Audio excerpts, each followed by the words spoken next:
What's going on, guys? It's Ryan, Michigan Storm Chasers here. We got a few things to discuss after a long night of tracking storms. Last night, we are not done yet. We have at least one more day to get through, and today appears to be at what we think is the highest concern of what we've seen the past couple of days. Let's go ahead and dive into this. This will be a pretty quick video, I would assume. It's a pretty straightforward forecast. It's actually a little bit more higher confidence forecast as well. So SPC as of 12:05 p.m. This is the time frame making the video. We are in a slight risk upwards of Big Rapids, over to Flint, over to Detroit, and points southward. An enhanced risk does bump in to very far southwest Michigan, over toward the Kalamazoo area, points west and south. That's the orange colored area. That's your highest concern today. That's level 3 out of a 5 risk. Yellow is slight, level 2 out of 5. Then the dark green above that, up in the UP and central northern lower through the thumb, is a marginal level 1 out of 5 risk. So the lowest risk here, but still a risk nonetheless. So the entire state today under a risk for general thunderstorms and also severe weather. All right. Hazards today, number 1 primary hazard, damaging winds. Highest going to be in that reddish area down there. Yellow area as well, the second highest area of concern, and also that brownish color up in the UP, northern lower. That's going to be your lowest concern, but still a concern nonetheless. Large hail concerns tied to the very far western half of lower Michigan, as well as most all of the UP. A tornado risk probability corridor has been added for the southwest corner of the state, close to that enhanced risk. That's going to go up almost to Grand Rapids, almost over to Lansing there. So roughly just south of 96 and then west of I-69 there.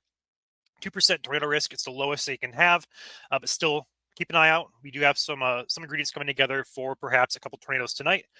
Now, looking at the model. Now, we have a little bit higher confidence today because models are actually agreeing. Let's go ahead and start with the NAM3 and then take a peek at the HRRR. Last night, we had a briefing. We did think that the threat was shifting a little bit further south here. With the latest guidance and also with the latest developments here on the analysis of the sunshine out right now, we're getting a good destabilization going on here. There's a lot that's coming together to get a severe threat tonight, starting with the NAM3 model, future forecasting with the radar. Notice up here in the UP, storms develop in the UP right around 4 p.m. Eastern, right around that time frame, give or take an hour or so. Those may be strong to severe up there in the UP. We'll watch that closely. But the main concern comes later on this evening as this line progresses and develops across Wisconsin and then pushes our way across Lake Michigan here. This is at 10 p.m. according to this model. Here's crossing Lake Michigan. Here's 11. Here's midnight, and it's going to arrive roughly right around that midnight time frame according to the NAM3 model. That's going to continue to push across East Michigan.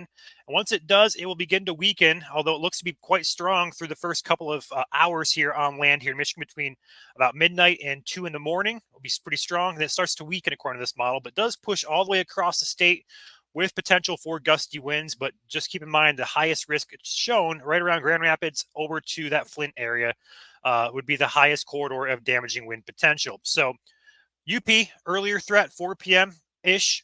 And then later on, Lower Peninsula, Western Lower Peninsula, right around midnight again tonight. So another late night potentially on the board here. So last night's models did show it being further south. But like I just mentioned, stuff's coming together to get this a little bit further north. Models are picking up on that. HRRR model also picking up on that, looking at the same exact radar loop here, what it thinks is going to happen tonight. Going to take a Midwest view here. Let's go ahead and keep an eye on the UP right around that 3-4 o'clock time frame right there. There's 4 o'clock. Storms are pushing into the western half of the UP.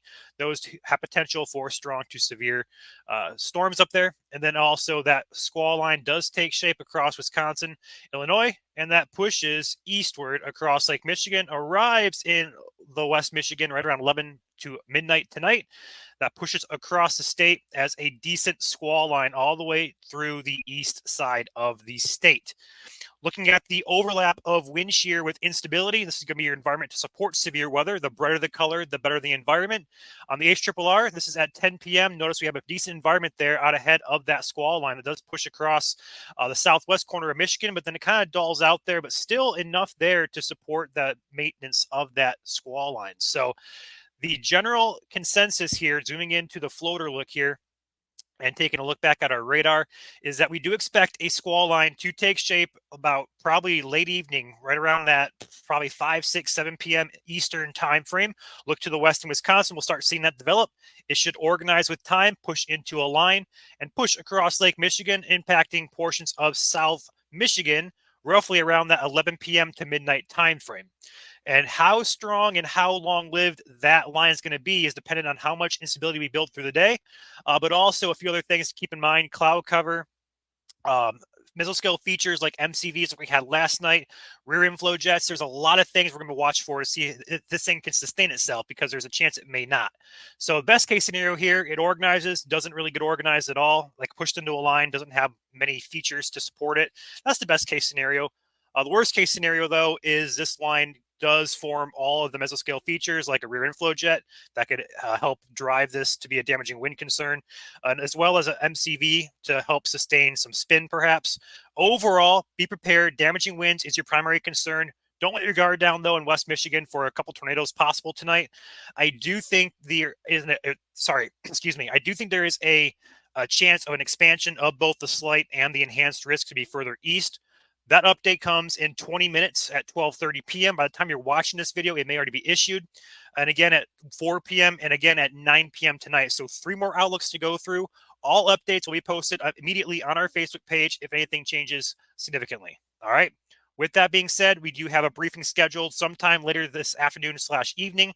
We're going to try and get one in probably late afternoon before severe weather gets going into the UP. So be prepared for that. We'll be live later on this evening with chasers in the field, covering what we expect to be a decent squall line pushing through the southern part of the state here. So overall, take it seriously today, guys. This looks to be our best chance of severe over the past couple of days. This does have a lot more ingredients to working for this threat if everything comes together correctly. But again, there is some bust potential here with that line, especially confidence of how far east or how far it can maintain its strength. All right, you guys enjoy your day. I'll be off here getting some rest, getting rested up for this evening. Stay tuned to the page. We'll have updates for you guys throughout the day.